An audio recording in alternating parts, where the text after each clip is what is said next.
السلام علیکم ورحمۃ اللہ وبرکاتہ۔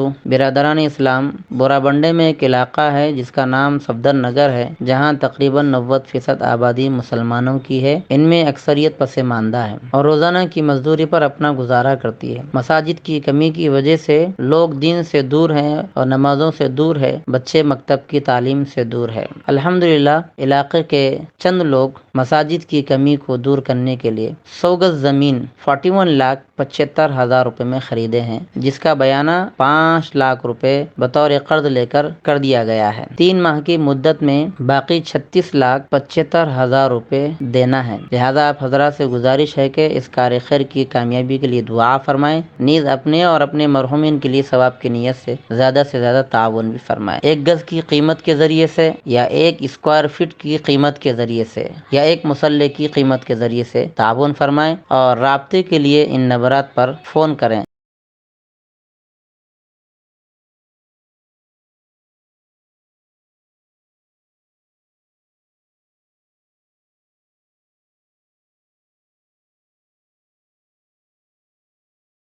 کابر حضرات علماء کا سب ہی کا ایک ہی رجحان ہے۔ ملک اس وقت ہمارا جو ملک کے حالات ہیں بڑے خطرناک ہیں۔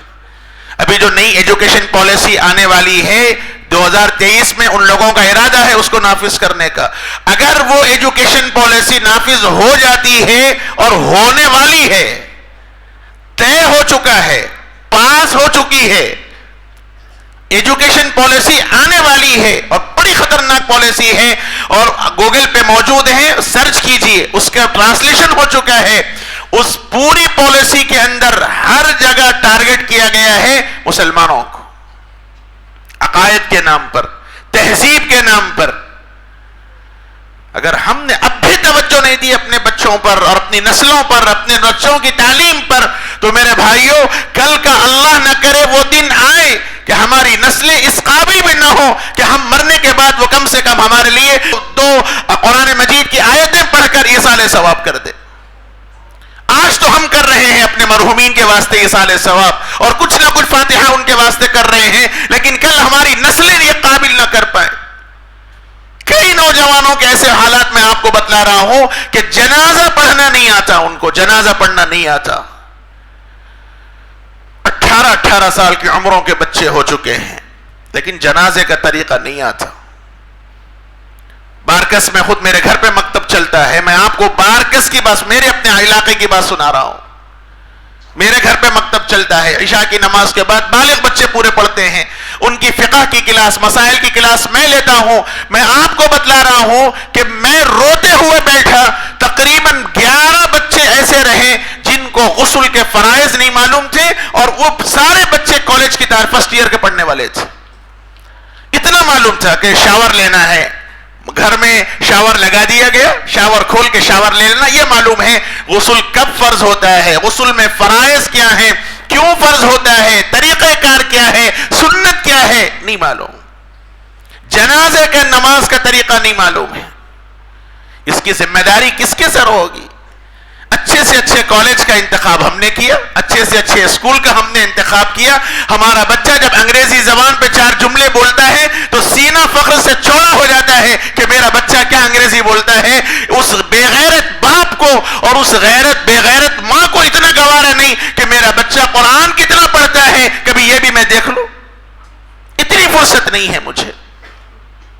بعض لوگ کہتے ہیں کہ صاحب کیا کروں صاحب، دن بھر مصروف رہتا ہوں، بزنس ہے، ملازمت ہے، صبح کا جا کر شام کے آتا ہوں، کرتا ہوں، کروں کیا؟ میں بار بار ایک پیغام کہتا ہوں، تھوڑا سا وقت اپنی اولاد سے اسپینڈ کیجئے۔ رات کا وقت، رات کا ڈنر کھانا ساتھ کھائیے، یہ ضرورت ہے، آج کی نزاکت ہے وقت کی۔ ساتھ بیٹھیے۔ دسترخوان کا تصور تو ختم ہی ہو گیا جب سے گھروں میں ڈائننگ ٹیبل آ گیا۔ ٹھیک ہے، ڈائننگ ٹیبل کا تو استعمال کیجئے کم سے کم۔ ایک کا دستر الگ رکھ رہا، کبھی کہیں کوئی بیٹھ کے کھا رہا، کہیں کچھ کھا لے رہا، انہوں ٹی وی دیکھتے ہوئے کھا رہے ہیں، انہوں ڈرامے دیکھتے ہوئے کھا رہے ہیں، کوئی احساس تک نہیں ہوتا۔ اتنا وقت بھی ہمارے پاس نہیں ہے کہ ہم اپنی بیوی بچوں کے ساتھ تھوڑی دیر بیٹھ سکیں۔ میں بڑے افسوس کے ساتھ کہتا ہوں، ہم دن بھر باہر رہ کے جب رات کو گھر آتے ہیں تو وہاں آ کے بھی واٹس ایپ اور فیس بک کی چیٹنگ چلتے رہتی ہے۔ بیوی آ کے بازو بیٹھتی ہے, اجی سنو کچھ بات بولنا ہے, ہاں بولو سن رہا ہوں, کام چل رہا اپنا. بیوی کی طرف دیکھنا بھی گوارا نہیں کرتے, اولاد کی طرف دیکھنا بھی گوارا نہیں کرتے, تو کیا محبت آئے گی اولاد سے؟ موبائل میں لگے ہوئے ہیں. اس کا نتیجہ یہ ہوا کہ بیٹا بھی لگا ہوا ہے موبائل کے اندر, باپ بھی لگا ہوا ہے موبائل کے اندر, ماں بھی لگی ہوئی ہے, بہن بھی لگی ہوئی ہے. 4 لوگ پہلے بیٹھتے تھے تو کچھ بات چیت ہوتی تھی. آپ بھی دیکھ لیں, کبھی 4 دوست ملاقات ہو گئی تو خیر خیریت, السلام علیکم, وعلیکم السلام, خیریت, الحمدللہ, کیا حال چال ہے, اچھا ہے. اس کے بعد جیب میں سے نکلا, پھر شروع اپنا کام. یہ تو ہمارا حال ہے. تو پھر اولاد پہ توجہ کب ہوگی, ان پر نظر کب ہوگی, ان کا احساس ہمارا کب ہوگا؟ میرے بھائیوں, اگر یہی حال ہمارا رہا تو پھر اللہ نہ کرے ہماری نسلوں سے ایمان ختم ہو جائے, ایمان ختم ہو جائے. بڑے ہی درد بھرے واقعات ہیں, ایک ایک واقعہ ایسا سامنے آتا ہے, بعض مرتبہ خون کے آنسو رونے کو دل کرتا ہے. ڈسپلن نہیں ہے زندگیوں کے اندر, کوئی سلیقہ نہیں ہے زندگیوں کے اندر. اس لیے اس کا احساس پیدا کرنے کی آج بہت بڑی ضرورت ہے.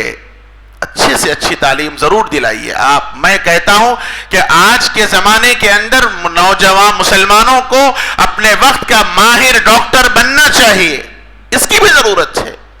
ایک ماہر بیرسٹر اور وکیل بننا چاہیے, ماہر جج بننا چاہیے, آئی پی ایس اور آئی ایس آفیسر بننا چاہیے. یہ وقت کی نزاکت ہے اور ضرورت ہے, لیکن اس کے ساتھ ساتھ اتنا دین تو پڑھا دیجئے کہ کم سے کم وہ اپنے عقیدے اور ایمان کی حفاظت کر لے, اتنا تو بنا دیجئے. اور اس کے واسطے اس مجمع سے ایک درخواست کرتا ہوں, ایک منظم مکتب قائم کیجئے. جو وقت کی نزاکت ہے, وقت کی ضرورت ہے, مکاتب قائم کیجئے. یہی ایمان کے محفوظ رہنے کا ذریعہ ہے اس وقت. میرے بھائیوں, ہماری نسلیں اسکولوں میں جا کر ناپاک ہو رہی ہیں, ناپاک ہو رہی ہیں عقائد کے اعتبار سے. جمال الوجود بذكر الإله وتصفو الحياة بنور هداه. جمال الوجود بذكر الإله وتصفو الحياة